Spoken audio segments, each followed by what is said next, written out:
स्वागत है आपका आपके अपने YouTube channel maths with Ashish sir में।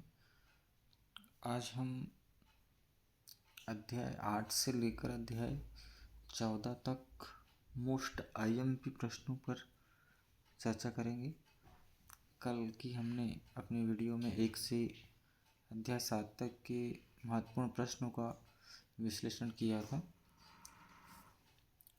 अध्याय 8 से जैसा कि अंक योजना आपको दिख रही होगी, यहाँ एक अंक के 3 प्रश्न और 2 अंक का एक प्रश्न आता है। 3 अंक के जो ऑब्जेक्टिव प्रश्न होते हैं वो त्रिकोणमितीय अनुपात, त्रिकोणमितीय कोणों के अनुपात और त्रिकोणमितीय अनुपातों पर आधारित प्रश्न यहाँ से आते हैं। तो यहाँ पर आपको त्रिकोणमितीय अनुपात इस चैप्टर से और त्रिकोणमितीय कोणों के अनुपात और सरसमीकरण ये अच्छे तरीके से याद कर लेना है। यहाँ से आपके ऑब्जेक्टिव प्रश्न और इस कॉपी में आपको यहाँ दिख रहे हैं क्वेश्चन। ये सारे प्रश्न देखिए, आप आए हुए क्वेश्चन हैं, ये आपको सही विकल्प में देखने को मिलेंगे।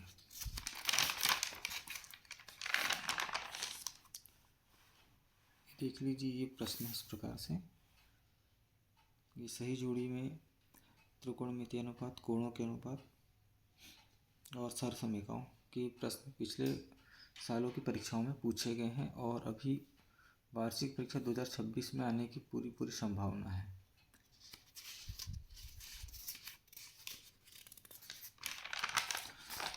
यहाँ से 2 अंक के जो प्रश्न बनते हैं वो इस प्रकार से, यहाँ पर आप देखेंगे ये जो प्रश्न है, यदि tan a बराबर 4/3 हो तो sec a sin a cos a का मान ज्ञात करना। यदि समकोण त्रिभुज ABC में कोण भी समकोण तथा AB 4 BC 3 है तो sin a cos a का मान ज्ञात करना।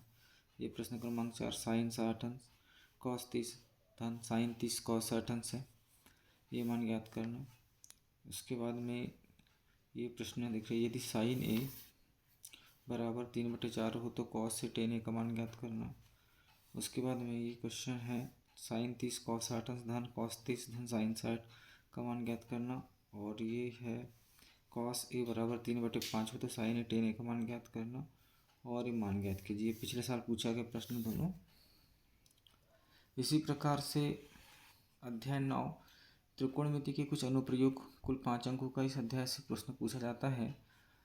इसमें अंक योजना 2 प्रकार से बन सकती है। 1 अंक के 2 प्रश्न अगर आते हैं तो 3 अंक का एक प्रश्न आएगा और 1 अंक का अगर एक ऑब्जेक्टिव आता है तो 4 अंक का एक प्रश्न आएगा। यहाँ से 3 अंक के 4 अंक में प्रश्न पूछा जाएगा।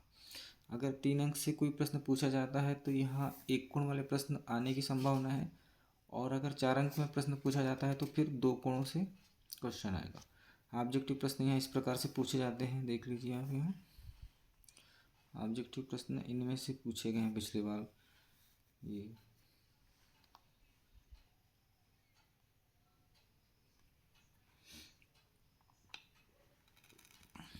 ये पिछले साल के प्रश्नों के पूछे गए हैं।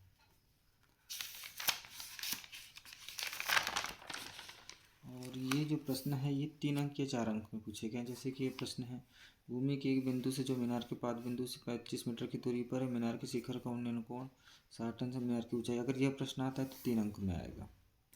उसके बाद में धरती पर एक मीनार ऊर्ध्वाधर खड़ी है, धरती के एक बिंदु से जो मीनार के पाद बिंदु से 15 मीटर की दूरी पर है, मीनार के शिखर का उन्नयन कोण 60 अंश से। यहाँ पर भी एक कोण वाला प्रश्न है, ये भी 3 अंक में आने की संभावना है।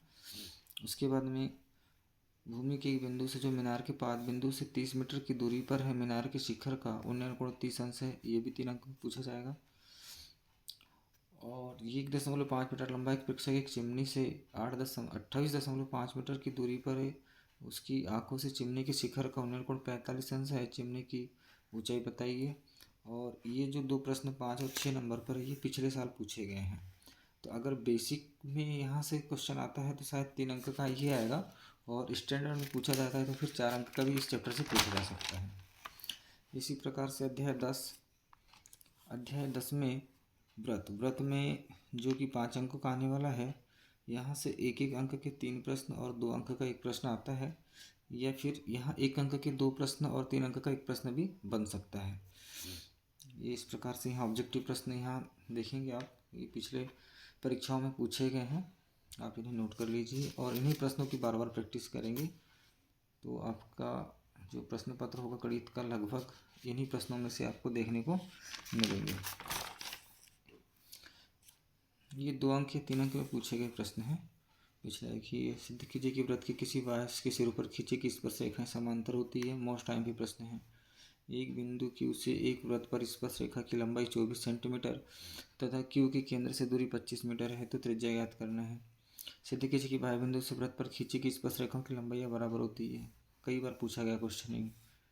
फिर एक बिंदु ए से जो वृत्त के केंद्र से 5 मीटर की दूरी पर है, वृत्त पर स्पर्श रेखा की लंबाई 4 है। यहाँ से स्पर्श रेखाओं से एक प्रश्न बनेगा ही बनेगा। सिद्ध कीजिए कि वृत्त के किसी बिंदु पर स्पर्श रेखा स्पर्श बिंदु से जाने वाली त्रिज्या पर लंब होती है। फिर 5 सेंटीमीटर त्रिज्या वाले वृत्त के किसी बिंदु P पर स्पर्श रेखा पी क्यू केंद्र O से जाने वाली एक रेखा से बिंदु Q पर इस प्रकार मिलती है कि OQ 12 सेंटीमीटर, PQ की लंबाई ज्ञात करना है। यह भी स्पर्श रेखा पर आधारित प्रश्न है और यह 2 सकेंद्रीय वृत्तों की त्रिज्या है 5 सेंटीमीटर तथा 3 सेंटीमीटर। वृत्त की उस जीवा की लंबाई ज्ञात कीजिए जो छोटे वृत्त को स्पर्श करती है। ये पिछले साल 2025 में पूछा गया सवाल है। इसके बाद में अध्याय 11 वृत्तों से संबंधित क्षेत्रफल। यहाँ से भी 5 अंक का प्रश्न आता है। तो 5 अंक में 1 अंक के 3 और 2 अंक का एक प्रश्न, या फिर अगर 1 अंक के 2 प्रश्न आते हैं तो 3 अंक का एक प्रश्न यहाँ से आने की संभावना बनती है। ऑब्जेक्टिव प्रश्न इस प्रकार से पिछली परीक्षाओं में पूछे गए हैं। देखेंगे आप ये सारे प्रश्न आप देखेंगे। मोस्ट टाइम भी प्रश्न है। ये त्रिज्या खंड, ये चाप की लंबाई, त्रिज्या खंड का क्षेत्रफल, ये वृत्तखंड के क्षेत्रफल का सूत्र है, वर्ग का क्षेत्रफल, वृत्त की परिधि का सूत्र है। इस प्रकार से मैंने आज जो वीडियो बनाया है उसमें सारे फॉर्मूले हैं और फॉर्मूले आप देख पा रहे होंगे कि ये जो सारे जो प्रश्न हैं उसी में से हैं, इसलिए फॉर्मूले आप पूरे तैयार कर लीजिए। ऑब्जेक्टिव प्रश्न आपके अच्छे बन जाएंगे। और ये 2 अंक या 3 अंक में आने वाले प्रश्न हैं अध्याय 11 से। इस प्रकार से ये प्रश्न पिछली परीक्षा में पूछे गए। त्रिज्या 21 सेंटीमीटर वाले वृत्त का एक चाप केंद्र पर 60 अंश का कोण अंतरित करता है तो चाप की लंबाई ज्ञात करना है। यहाँ पर यह 6 सेंटीमीटर त्रिज्या वाले एक वृत्त के एक त्रिज्या खंड का क्षेत्रफल ज्ञात कीजिए जिसका कोण 60 अंश है। यहाँ त्रिज्या खंड का क्षेत्रफल पूछा गया है। घड़ी की मिनट वाली सुई, ये कई बार पूछा जाता है सवाल। इस चैप्टर से या तो त्रिज्या खंड का क्षेत्रफल या चाप की लंबाई से संबंधित प्रश्न आता है और कभी कभी फिर घड़ी में मिनट की सुई, और ये सारे प्रश्न जो कि आपको आपकी स्क्रीन पर दिख रहे होंगे ये मोस्ट IMP प्रश्न हैं जो कि पिछली परीक्षाओं में पूछे गए हैं। इन प्रश्नों को आप अच्छे से प्रैक्टिस करिए। इसके बाद में अध्याय 12 है पृष्ठीय क्षेत्रफल और आयतन। कुल 6 अंकों का प्रश्न यहाँ से आता है। 1 अंक के यहाँ 2 प्रश्न बनते हैं और 4 अंक का एक प्रश्न आता है। पृष्ठीय क्षेत्रफल और आयतन, यहाँ पर ऑब्जेक्टिव प्रश्न इस प्रकार से पिछली परीक्षा में पूछे गए हैं।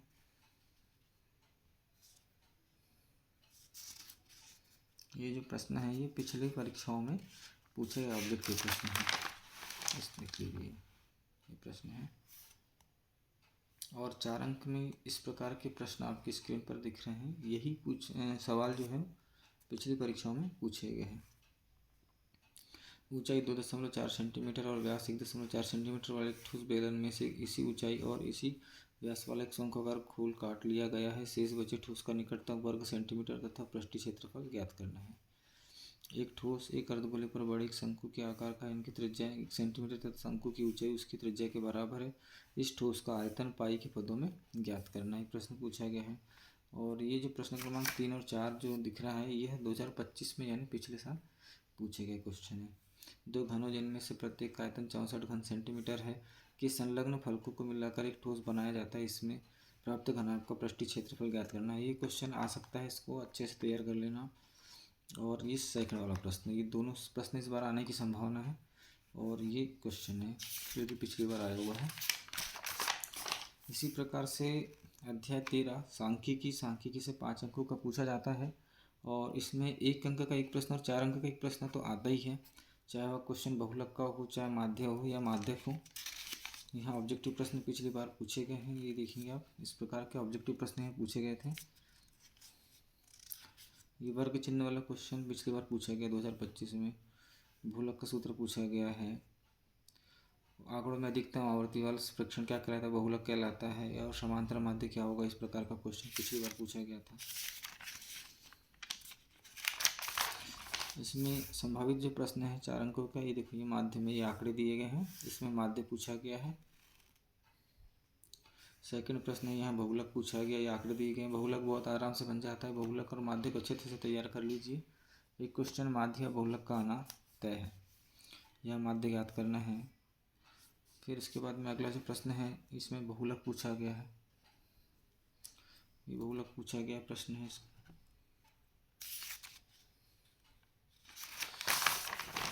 उसके बाद में ये प्रश्न दिख रहे होंगे आपको, माध्य पूछा गया इस प्रश्न में। फैक्ट्री वाला प्रश्न है, इसमें माध्य पूछा गया है। अस्पताल में विशेष वर्ष में भर्ती हुए रोगियों की संख्या, ये बहुलक पूछा गया है।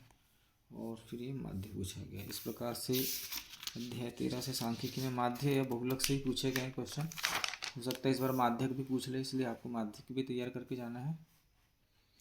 इसके बाद में आता है आपका अध्याय 14 प्रायिकता। प्रायिकता से 6 अंकों का पूछा जाता है, जिसमें एक एक अंक के 2 प्रश्न पूछे जाते हैं और 2-2 अंक के 2 प्रश्न पूछे जाते हैं। इसमें ऑब्जेक्टिव आप देख पा रहे होंगे, आपको दिख रहा है ऑब्जेक्टिव ये पूछे गए। एक निश्चित घटना की प्रायिकता एक होती है, किसी प्रयोग की सभी प्रारंभिक घटनाओं का योग एक होता है, निश्चित घटना की प्रायिकता एक होती है, पास से एक बार फेंकने पर संख्या हटाने की प्रायिकता क्या होगी। इस प्रकार के प्रश्न पिछली बार परीक्षाओं में पूछे गए हैं।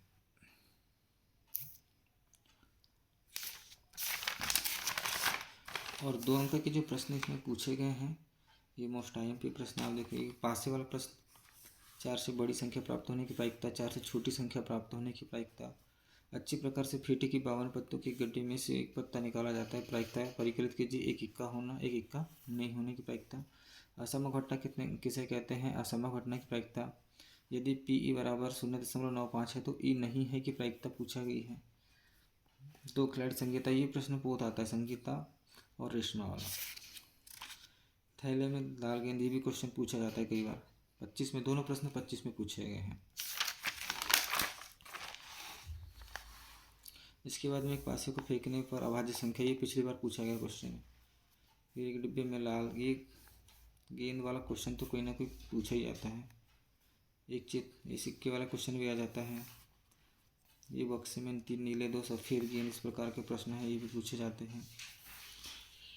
इसके बाद में ये हरप्रीत 2 भिन्न भिन्न सिक्कों को एक साथ उछालती, इसकी क्या प्रायिकता है कि वह कम से कम एक चित्र प्राप्त करेगी। ये क्वेश्चन पूछा जाता है। ये अतुल, यह नाम बदल के भी दे सकता है कुछ। इस प्रकार के ये क्वेश्चन जो है वो पिछली परीक्षाओं में पूछे गए हैं। इन प्रश्नों को आज जैसे कि हमने देखा अध्याय 8 से लेकर अध्याय 14 तक के मोस्ट IMP प्रश्न प्लस इसमें ऑब्जेक्टिव प्रश्न भी हैं जो कि पिछली बार परीक्षाओं में पूछे गए हैं। इन प्रश्नों को आप अच्छे से तैयार करके जाइए, आपका मैथ्स का पेपर बहुत अच्छा जाएगा और आपके हो सकता है 75 में 75 अंक आ सकते हैं।